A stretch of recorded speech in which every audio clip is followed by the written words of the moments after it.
விஜயபுரி என்ற நாட்டை விவேகவர்மன் என்ற அரசன் ஆண்டு வந்தான். அவன் அரசவையில் நன்கு கற்றிருந்த அறிஞர்களிடம் பெற்றிருந்தனர். அரசன் ஒரு நாள் அந்த அறிஞர்களை பார்த்து, அறிஞர் பெருமக்களே, வாழ்க்கையில் மிகவும் மதிப்பு வாய்ந்த பொருள் எது என்று கேட்டான். இந்த கேள்வியை கேட்டதும் முதல் அறிஞர்,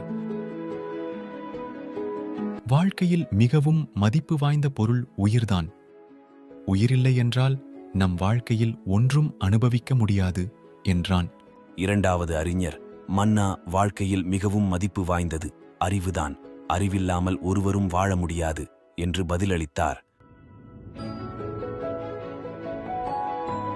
மூன்றாவது அறிஞர், அரசே, வாழ்க்கையில் பொறுமையின்றி நாம் ஒரு கணம் கூட வாழ முடியாது. எனவே மிகவும் விலை உயர்ந்தது பொறுமைதான் என்று பதிலளித்தார்.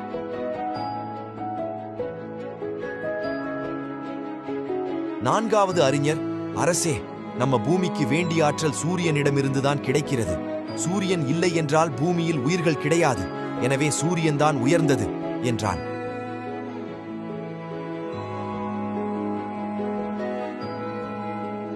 ஐந்தாவது அறிஞர், வாழ்க்கையில் அனைத்தும் இருந்து அன்பு இல்லாவிட்டால் மனிதன் வாழ்ந்து ஒரு பயனும் இல்லை. எனவே அன்புதான் மிக மதிப்பு வாய்ந்தது என்றார். இறுதியாக ஓர் அறிஞர், அரசே, காலம்தான் அனைத்தையும் விட மிக மிக மதிப்பு வாய்ந்த பொருள்.